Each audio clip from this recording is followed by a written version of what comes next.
kita mengalami banyak betul, sekali betul. orde, ada orde lama, orde baru, Ya, dan sampai dengan ya, saat ini gitu ya. Kalau betul. mungkin bisa disampaikan oleh Pak Panca ini, kira-kira Nah, apa saja sih perbedaan dari orde lama, kemudian sekarang menjadi orde baru, orde reformasi? Apakah ada perubahan untuk tugas pokok fungsi dari Kejaksaan Negeri? ya, terima kasih Mbak Riri. Saya mau menjelaskan terkait dengan eksistensi Kejaksaan Republik Indonesia saat ini. Tentunya kalau kita berbicara tentang eksistensi kejaksaan, kita harus mundur dulu ke sejarah kejaksaan. Hmm. Jadi sebelum reformasi itu istilah kejaksaan itu ya sebenarnya sudah ada sejak lama. Artinya sejak Indonesia pada zaman kerajaan Hindu Jawa dulu, khususnya di Jawa Timur, yaitu pada masa kerajaan Majapahit, itu istilah diaksa, adiaksa, dan dharma diaksa itu sudah mengacu pada posisi dan jabatan tertentu di suatu kerajaan. Nah, istilah-istilah ini berasal dari bahasa kuno, bahasa Kawi, dan bahasa Sanskerta. Bahkan seorang peneliti Belanda pun, W.F. Sturtenhem, itu mengatakan bahwa diaksa itu adalah pejabat negara pada zaman kerajaan Majapahit. Tepatnya pada saat Prabu Hayam Wuruk di tengah pada berkuasa tahun sekitar 1350 sampai 1389 Masehi. Nah, diaksa adalah hakim yang diberi tugas untuk menangani masalah-masalah peradilan dalam sidang pengadilan di kerajaan tersebut. Nah, para diaksa ini dipimpin oleh seorang adiaksa, yakni Hmm. hakim tertinggi yang memimpin dan mengawasi para diaksa tadi. Nah, kesimpulan itu didukung oleh peneliti yang lain, ada Join Ball yang mengatakan bahwa adiaksa adalah pengawas atau officer atau hakim tertinggi, open rechter. Van Vollenhoven juga seorang peneliti Belanda, bahkan beliau menyebut bahwa patih terkenal dari Majapahit, Gajah Mada, juga adalah seorang adiaksa. Nah, kemudian berkembang ke masa pendudukan Belanda ini. Badan yang ada relevansinya dengan jaksa dan kejaksaan, antara lain Open Bar Minister. Lembaga ini yang memerintahkan pegawai-pegawainya berperan sebagai magistrat dan officer fund justice di dalam sidang landrat atau pengadilan negeri. Hanya saja pada prakteknya, fungsi tersebut lebih cenderung sebagai perpanjangan tangan dari Belanda belakang. Dengan kata lain, jaksa dan kejaksaan pada masa penjajahan Belanda itu mengemban misi terselubung. Yang pertama itu mempertahankan segala peraturan negara, kemudian melakukan penuntutan segala tindak pidana, kemudian melaksanakan putusan pengadilan pidana yang berwenang. Nah, fungsi sebagai alat penguasa itu akan sangat kentara, khususnya dalam menerapkan delik-delik yang berkaitan dengan Wetboot-Strafrecht atau KUHP sekarang. Nah, peran kejaksaan sebagai satu-satunya lembaga penuntut secara resmi difungsikan pertama kali oleh Undang-Undang Pemerintah Zaman Pendudukan Tentara Jepang. Itu nomor 1 tahun 42. Kemudian diganti oleh Osamu Seirei nomor 3 tahun 42. Nah, eksistensi kejaksaan itu berada pada semua jenjang pengadilan, yakni sejak Saiko Hoin, Pengadilan Agung, Koto Hoin, Pengadilan Tinggi, Tiho Hoin, Pengadilan Negeri. Nah, pada masa itu secara resmi digariskan bahwa kejaksaan itu memiliki kekuasaan untuk mencari atau mendidik kejahatan-kejahatan dan pelanggaran. Kemudian menuntut, menjalankan putusan pengadilan dan perkara kriminal, kemudian mengurus pekerjaan lain yang wajib dilakukan oleh aparat penegak hukum. Jadi mulai menangkap sampai menghukum sampai mengeksekusi dulu adalah kewenangan jaksa. Okay. Nah, begitu Indonesia merdeka, Hmm. begitu Indonesia merdeka ini Mbak Riri, fungsi seperti itu tetap dipertahankan dalam negara Republik Indonesia. Nah, hal itu ditegaskan dalam pasal 2 Aturan Peralihan Undang-Undang Dasar 45 yang diperjelas oleh PP-nya nomor 2 tahun 45. Isinya mengamanatkan bahwa sebelum negara RI membentuk badan-badan dan peraturan negara sendiri sesuai dengan ketentuan Undang-Undang Dasar, maka segala badan dan peraturan yang ada itu masih langsung berlaku. Nah, karena itulah secara yuridis formal, kejaksaan telah ada sejak kemerdekaan Indonesia diproklamirkan. Nah, kemudian menyangkut tentang kejaksaan, perubahan mendasar pertama berawal pada tanggal 30 Juni tahun 61. Nah, saat pemerintah mengesahkan Undang-Undang Nomor 15 tahun 61 tentang ketentuan-ketentuan pokok Kejaksaan RI, undang-undang ini menegaskan kejaksaan sebagai alat penegak hukum yang bertugas sebagai penuntut umum. Kemudian penyelenggaraan tugas dan kewenangannya dilakukan pada Menteri atau Jaksa Agung. Terkait dengan kedudukan tugas dan kewenangan kejaksaan dalam rangka sebagai alat revolusi dan penempatan kejaksaan dalam struktur organisasi departemen, nah ini disahkan dalam Undang-Undang Nomor 16 tahun 61 tersebut. Nah, pada masa Orde Baru, ini ada perkembangan ini menyangkut kejaksaan ini, Mbak Riri. Sesuai dengan perubahan dari Undang-Undang Nomor 15 61 tadi kepada Undang-Undang Nomor 5 tahun 91 tentang Kejaksaan RI. Nah, perkembangan itu mencakup perubahan mendasar pada susunan organisasi serta tata cara institusi kejaksaan yang didasarkan pada adanya Kepres Nomor 55 tahun 91 tanggal 20 November 1991. Nah, kemudian masuk ke masa reformasi ini, Mbak. Yeah. Nah, di masa reformasi ini kejaksaan hadir di tengah gencarnya sebagai berbagai sorotan terhadap pemerintah Indonesia serta lembaga penegak hukum yang ada, khususnya dalam penanganan tindak pidana korupsi.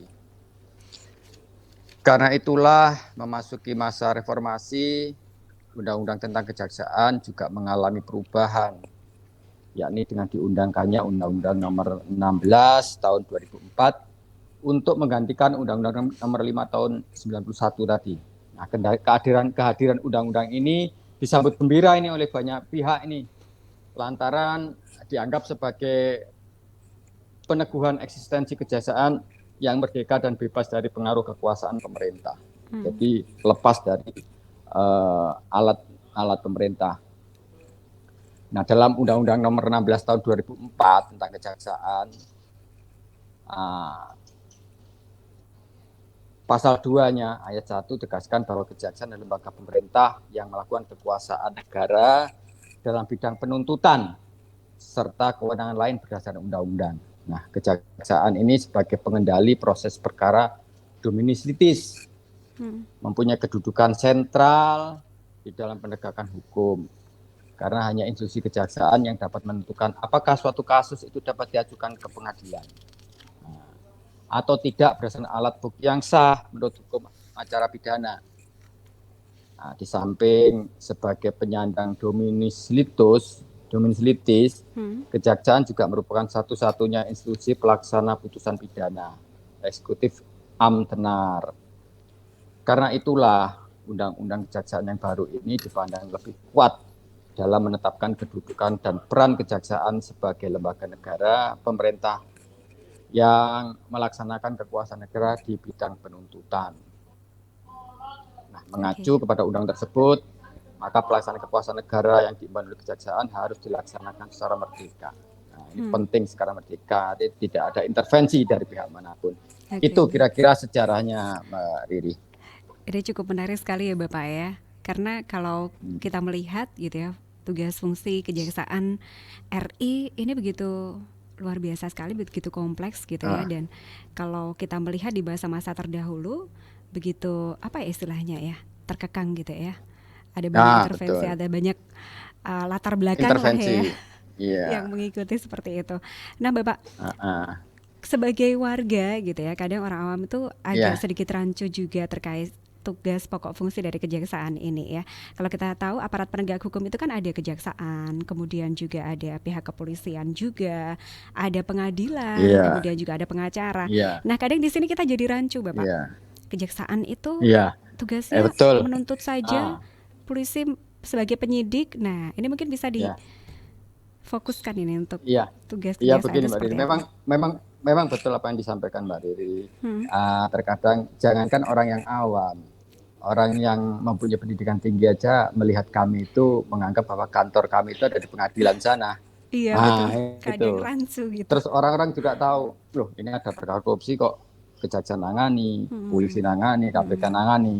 Nah, perlu saya jelaskan tugas dan wewenang kami di Ya. kejaksaan itu diatur di undang-undang yang baru tadi, Undang-Undang nomor 16 tahun 2004, yang insya Allah ke depan akan direvisi tentang kejaksaan ini, telah mengatur tugas dan wewenang kejaksaan bagaimana ditentukan dalam pasal 30, yaitu di 30 ayat 1-nya itu di bidang pidana. Jadi tugas kewenangan di bidang pidana itu satu, melakukan penuntutan. Nah, melakukan penuntutan tentunya bukan di kantor kejaksaan negeri yang bersangkutan. Nah, Hmm. memang melakukan penuntutannya ada di kantor pengadilan. Nah, kemudian yang kedua, melaksanakan penetapan hakim dan putusan pengadilan yang telah memperoleh kekuatan hukum tetap. Nah, jadi kalau hakim sudah melakukan vonis, itu yang melaksanakan eksekusinya itu adalah jaksa. Kemudian yang ketiga, melakukan pengawasan terhadap pelaksanaan putusan pidana bersyarat, putusan pidana pengawasan, dan keputusan bersyarat. Jadi ada dalam persidangan itu majelis hakim memutuskan terdakwa bersalah melakukan tindak pidana A, misalnya dihukum pidana percobaan. Nah, ini dalam masa percobaan 1 tahun ini kita mempunyai kewajiban untuk melakukan pengawasan terhadap si terpidana tersebut. Kemudian yang keempat, Mbak Riri, melaksanakan penyidikan terhadap tindak pidana tertentu berdasarkan undang-undang. Nah, disinilah penyidikan terhadap tidak pidana tertentu ini, tipikor masuk di situ. Makanya di kejaksaan bisa melakukan penyidikan terhadap pidana korupsi. Kemudian pelanggaran HAM berat. Sebenarnya banyak kewenangan-kewenangan kita yang tercerai-berai di berbagai macam undang-undang. Nah, ini rencananya mau dijadikan satu di undang-undang kejaksaan yang baru itu. Nah, otomatis masyarakat menilainya kewenangan kejaksaan itu kok diperluas. Sebenarnya tidak diperluas, hanya kewenangan yang tercerai-berai ini dikumpulkan jadi satu di dalam satu undang-undang kejaksaan yang baru. Kemudian yang kelima, ini ada melengkapi berkas perkara tertentu ya. Dan untuk itu dapat melakukan pemeriksaan tambahan sebelum dilimpahkan ke pengadilan yang dalam pelaksanaannya dikoordinasikan dengan penyidik. Nah, ini kalau penyidik dari Polri belum bisa mencukupi apa yang dimintakan di P18-19 oleh jaksa, itu jaksa bisa melakukan pemeriksaan tambahan terhadap saksi-saksi tentunya, bukan terhadap tersangka. Nah, kemudian ada tugas dan wewenang yang lain di bidang perdata, ini di ayat 2-nya ini Mbak Ari. Nah, di bidang perdata dan tata usaha negara ini kejaksaan dengan kuasa khusus ya, dapat bertindak di dalam maupun di luar pengadilan untuk dan atas nama negara atau pemerintah. Jadi jaksa pengacara negara. Nah, jaksa pengacara negara. Nanti berikutnya secara teknis akan secara berkala akan disampaikan oleh masing-masing kasih di live streaming radio Suara Surabaya, suara Madiun ini, Mak. Sering dengerin Suara Surabaya jadi salah ini, Mbak Dedi. Sama-sama Ada bersuaranya pasal ya, 3 masih ada. Di pasal 3-nya itu dalam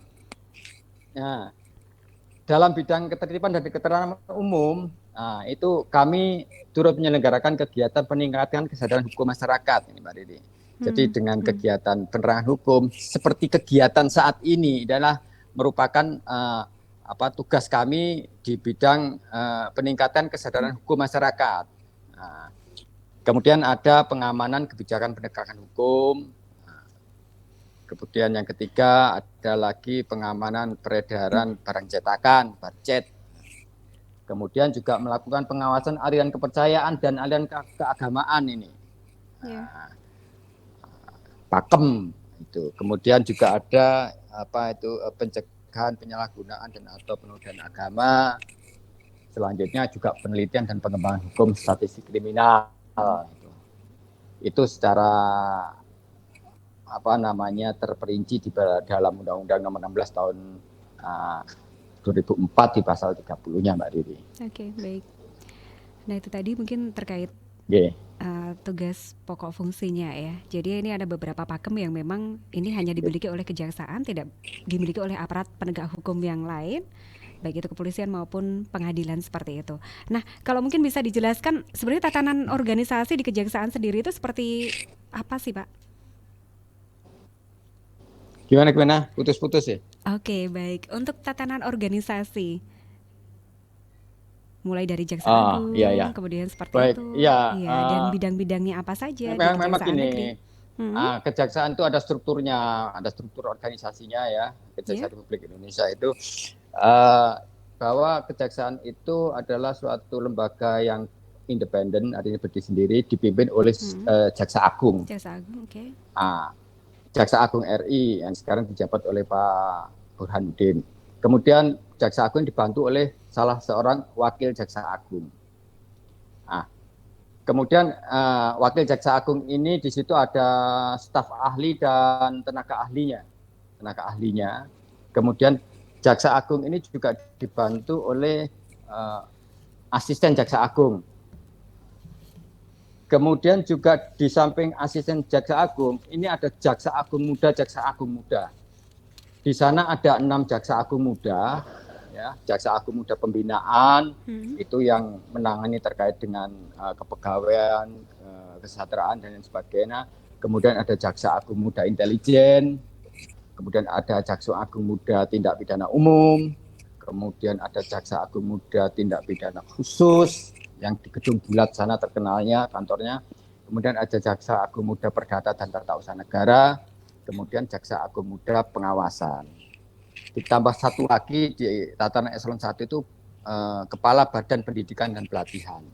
hmm, Nah, kemudian juga ada di situ pusat-pusat ya, pusat penelitian dan pengembangan, pusat penerangan hukum, pusat data dan stasi kriminal, pusat penelitian pemulihan aset dan lain sebagainya. Nah, di bawah Kejaksaan Agung ini ada Kejaksaan Tinggi yang iya. tempatnya di provinsi-provinsi. Nah, di provinsi-provinsi itu ada Kajati, kemudian dibantu oleh seorang wakil jaksa tinggi. Kemudian jaksa tinggi itu dibantu oleh asisten-asisten. Itu ada asisten pembinaan, ada asisten intelijen, asisten tindak pidana umum, asisten tindak pidana khusus, asisten perdata dan tata usaha negara, kemudian asisten pengawasan. Nah, mereka juga dibantu oleh para kasih-kasih gitu tentunya. Nah, kemudian di daerah-daerah ini, Iya. Mbak Riri, di daerah ada kejaksaan negeri, ada kejaksaan negeri tipe A, ada kejaksaan tipe B. Seperti Madiun ini tipe A. Di situ dipimpin oleh seorang kajari dengan dibantu oleh para kasihnya, ada kasih Kasubag Bin, ada kasih intelijen, kasih tindak pidana umum, kasih tindak pidana khusus, kasih perdata dan tata usaha negara, itu yang dan satu lagi kasih pengelolaan barang bukti dan barang rampasan. Ini yang Hmm, membantu kami di daerah, Mbak Iri. Nanti secara teknis mereka akan menyampaikan apa namanya kegiatan-kegiatannya di kesempatan oke. yang lain. Gitu. Iya. Ini sepertinya ada penelpon yang ingin bergabung nih, Bapak. Coba kita Gini, terima monggo, dulu. monggo. Iya, halo, selamat pagi. Halo, selamat pagi. Oke, terputus ya. Kita tunggu kembali untuk yang ingin bergabung silahkan di 461817 ataupun juga bisa meninggalkan pertanyaan Anda di 081556451817. Oke, ini kebetulan sudah ada WhatsApp yang masuk ini dari Pak Agus di Kuncen. Selamat pagi Bapak, mau bertanya terkait operasi justisi COVID-19. Sepengetahuan saya kan juga melibatkan petugas dari Kajari. Nah itu untuk tupoksi atau SOP Kejari seperti apa Pak? Kemudian denda yang diberikan kepada pelanggar ada yang berupa finansial. Nah untuk Ya, pertanggungjawabannya ini bentuknya seperti apa? Agar tidak ada informasi yang keliru di masyarakat. Mohon penjelasannya, terima kasih. Oke, terima kasih ya. banyak untuk Pak Terima Agus yang ada di kasih. Kuncen. Ya, terima Iya, kasih. Selamat pagi Pak Agus. Uh, Bagus pertanyaan Pak Agus. Memang iya. ada beberapa Oke, kegiatan kami membackup, ya, oke. pemerintah kota untuk Eh, melakukan operasi justisi, iya, di mana Ini Ya, sebelum Mbak. dijawab dari Pak Agus, ini sepertinya ada penelpon yang masuk dulu ini Pak. Kita tahan Nah, dulu ya untuk nggih, nggih, jawabannya nggih. ya. Nggih. Siapa tahu nanti Ya. ada yang nyambung-nyambung gitu pertanyaannya. Oke, Nggih, kita nggih, nggih. kita kita potong sejenak dulu. Halo, selamat pagi. Halo, halo, selamat pagi. Aduh, putus lagi. Oke deh, dilanjut ya Putus. Bapak. Ini pertanyaan dari Pak Nggih. Agus Kuncen tadi terkait operasi justisi.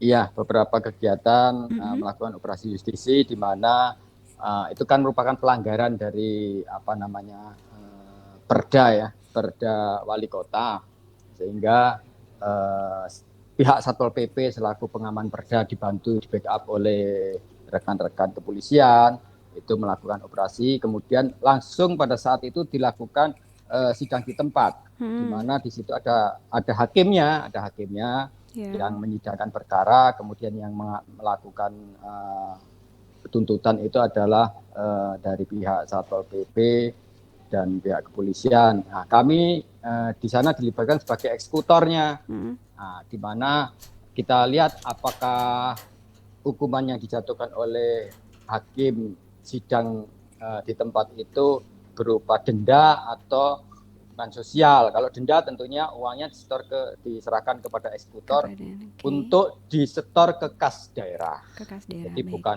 ya ke Hmm, kas daerah. hmm.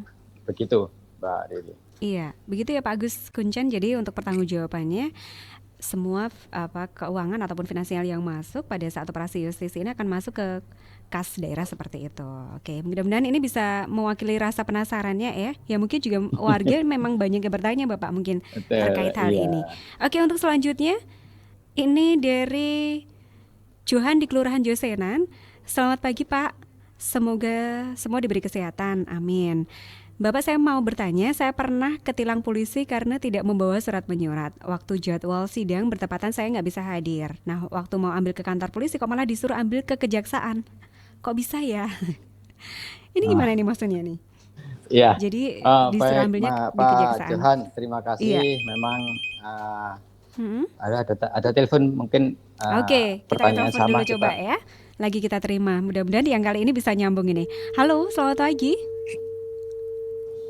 Oke, putus lagi. Ini, aduh putus nyambung kayak ini nih.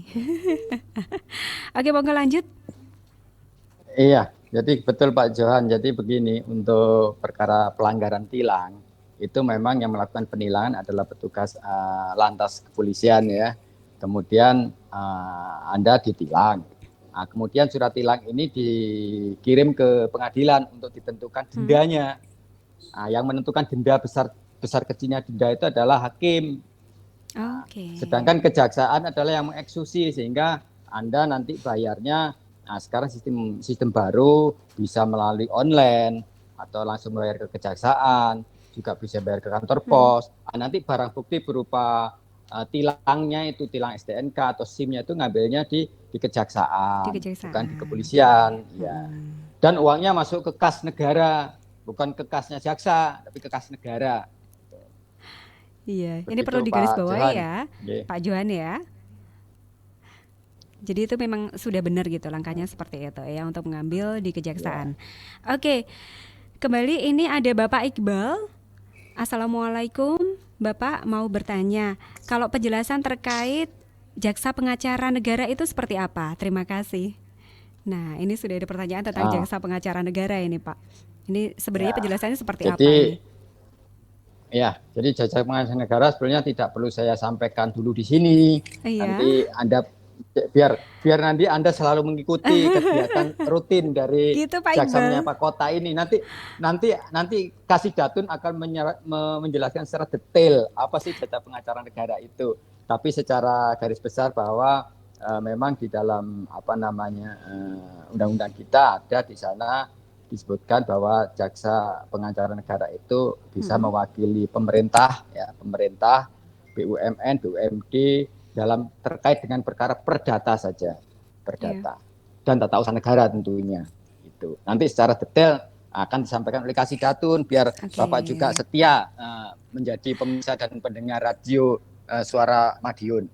Iya Begitu. betul sekali ya. Jadi nanti kita akan ada itu per seksi nanti yang akan hadir sebagai narasumber di program Jaksa Kota. Jadi kalau misalnya ada pertanyaan lebih mendalam, nanti bisa dipertanyakan gitu ya pada program-program selanjutnya nanti. Oke, terima kasih banyak untuk Pak Iqbal yang sudah ikut bergabung. Baik, silakan untuk yang ingin bertanya, kita masih nantikan di 461817 ataupun di WhatsApp di 081556451817 atau bisa Anda meninggalkan komentar Anda di fanpage pemerintah Kota Madiun. Oke, Jaksa Kota masih akan hadir menemani Anda di kesempatan hari ini. Tetap bersama kami di 93 FM LPPL Radio Suara Madiun.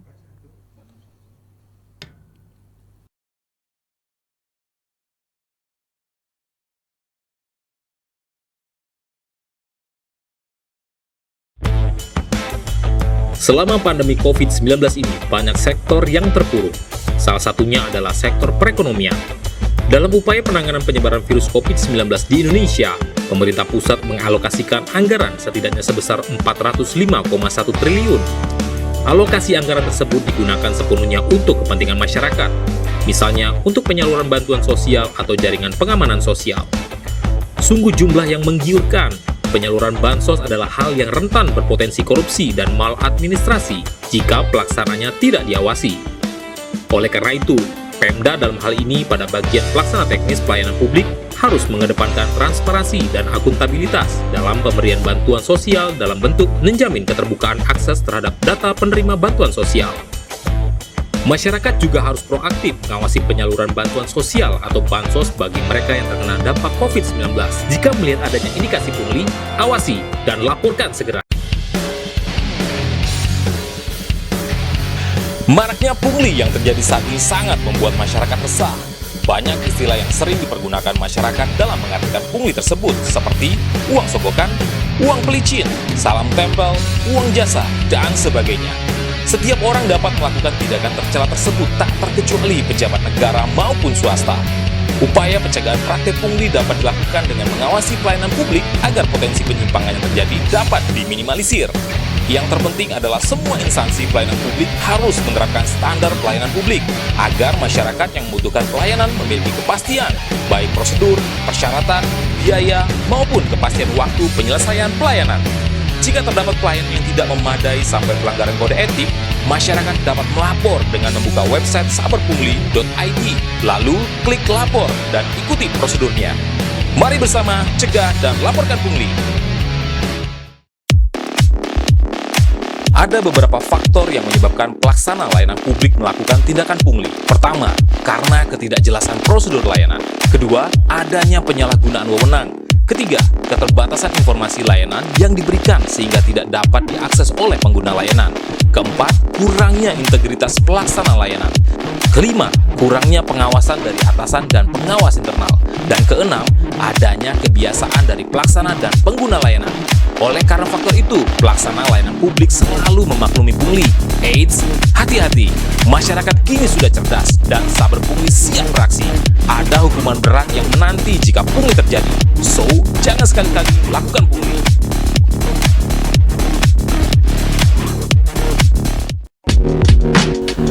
Duh, sadar nggak sih? Gara-gara pungli, masyarakat jadi benar-benar susah. Biaya ekonomi menjadi tinggi, muncul kesenjangan sosial, dan tanpa disadari, kepercayaan masyarakat akan menjadi hilang. Kalau sudah hilang, maka apalagi yang bisa diharapkan? Jadi, agar kepercayaan tidak hilang, maka seluruh aparatur pemerintahan harus bersungguh-sungguh melakukan berbagai upaya untuk memberantas pungli. Bahkan lebih dari itu, harus berupaya maksimal untuk mencegah jangan sampai ada pungli. Lahirnya Perpres nomor 87 tahun 2016 tentang Satuan Tugas Sabu Bersih Pungutan Liar atau Saber Pungli harus menjadi cita-cita nasional dalam membersihkan segala jenis pungli dalam kehidupan sosial kemasyarakatan dan tata pemerintahan. Ayo, stop pungli dan stop buat masyarakat menjadi susah karenanya. Bisa?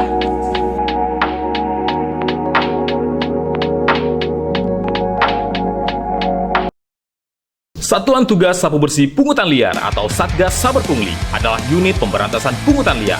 Mempunyai tugas melaksanakan pemberantasan pungutan liar secara efektif dan efisien dengan mengoptimalkan pemanfaatan personil, satuan kerja, dan sarana prasarana, baik yang berada di kementerian lembaga maupun pemerintah daerah yang dibentuk berdasarkan Peraturan Presiden Republik Indonesia Nomor 87 Tahun 2016 tentang Satuan Tugas Sabu Bersih Pungutan Liar. Dalam melaksanakan tugasnya, menurut Perpres ini, Satgas Saber Pungli menyelenggarakan fungsi intelijen, pencegahan, penindakan, dan justisi. Perpres ini juga menegaskan masyarakat dapat berperan serta dalam pemberantasan pungutan liar, baik secara langsung maupun tidak langsung melalui pemberian informasi, pengaduan, pelaporan, atau bentuk lain sesuai ketentuan peraturan perundang-undangan. Bersama Saber Pungli, berantas pungli di Bumi Pertiwi, Indonesia.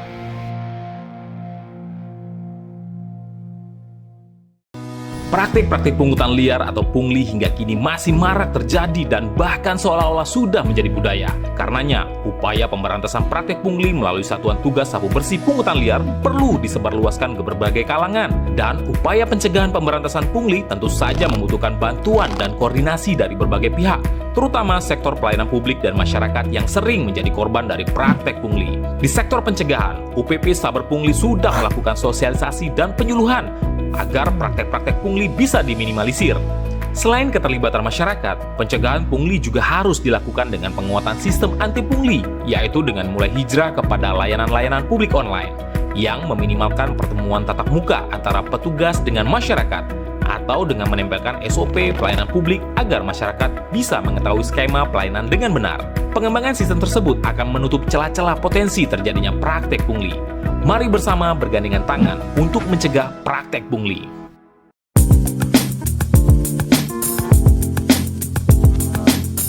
Edukasi terkait bahaya korupsi sejak usia dini dinilai sangatlah penting. Untuk itu, perlu adanya sosialisasi, baik di tingkat taman kanak-kanak, sekolah dasar, SMP, maupun SMA.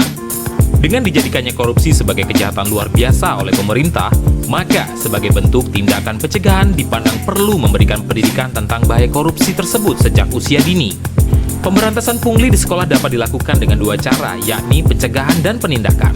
Pencegahan dapat dilakukan dengan cara sosialisasi praktik-praktik pungli di sekolah dan upaya pencegahannya, menegakkan norma-norma kesusilaan di sekolah, mempraktikkan tata kelola sekolah berintegritas, menghindari penyimpangan anggaran, dan mengupayakan transparansi pengelolaan anggaran sekolah. Sedangkan penindakan dilakukan dengan cara menjerat para pelaku pungli sesuai dengan peraturan perundang-undangan. Mari edukasi anak-anak sejak dini tentang bahaya pungli.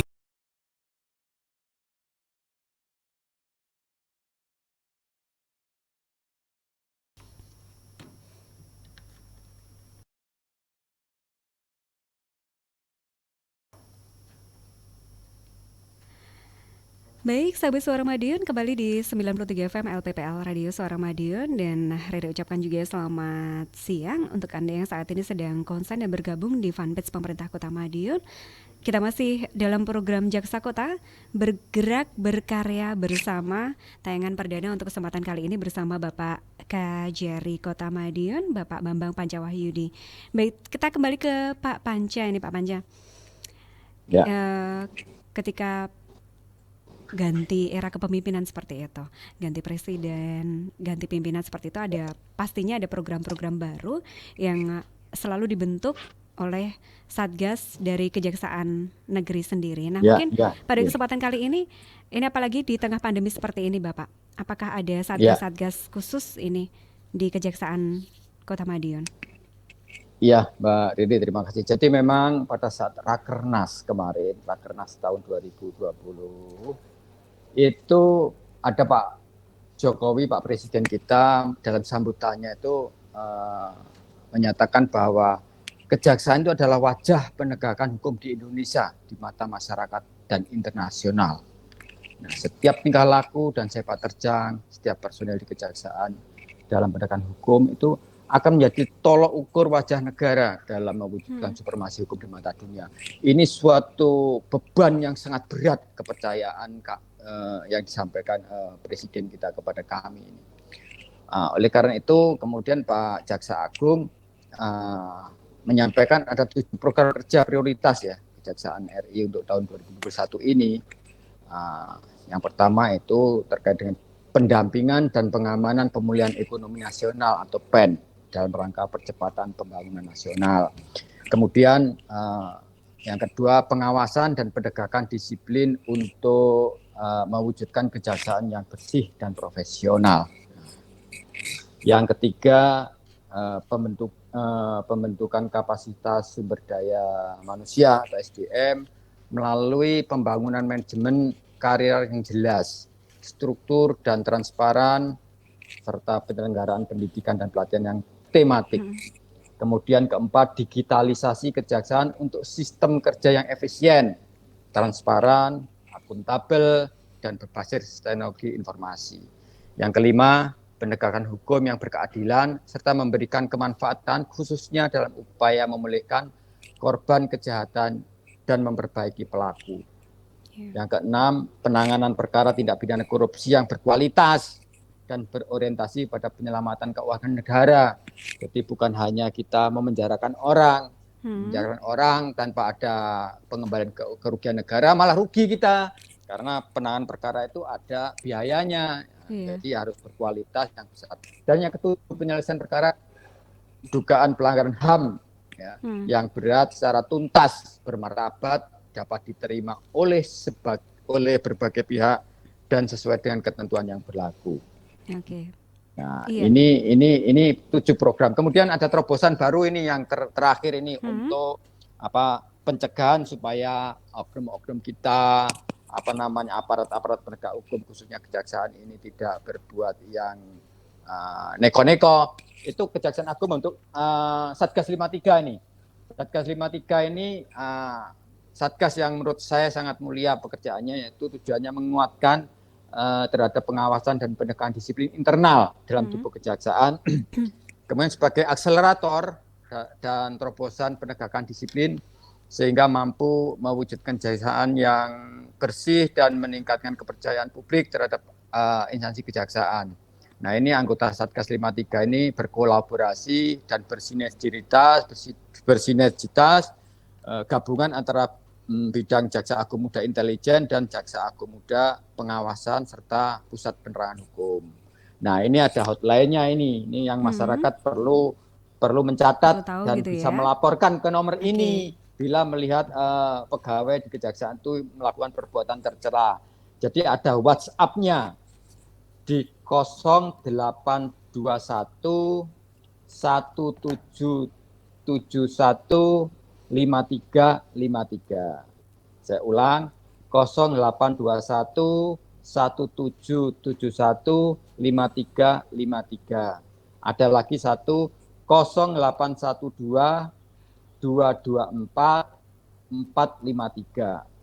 Saya ulang, 0812 224 5353. Atau ke email satgas53@kejaksaan.go.id. Jadi itu ya sahabat Suara Madiun ya. Kalau misalnya nanti menemukan satu hal yang mungkin kurang pas kayak gitu ya, bisa di WhatsApp yang tadi disampaikan oleh Pak Kajeri atau di email yang saya ingat ini emailnya ini satgas53@kejaksaan.go.id. Silakan. Iya, tentunya ini merupakan satu peran dari seluruh warga masyarakat juga gitu ya untuk memantau seluruh kinerja dari instansi pemerintah. Nah, ini kembali bergabung di WhatsApp kita di 081556451817 dari Bu Umi di Kota Madiun saja. Bapak mau bertanya, kalau kejaksaan bisa memantau semua institusi pemerintah, kemudian dari kejaksaan sendiri yang berwenang untuk memantau ini siapa? Pertanyaannya menarik ini dari Bu Umi di Kota Madiun aja. Terima kasih Bu Umi ya. Tentunya kami ya nomor satu yang memantau adalah masyarakat.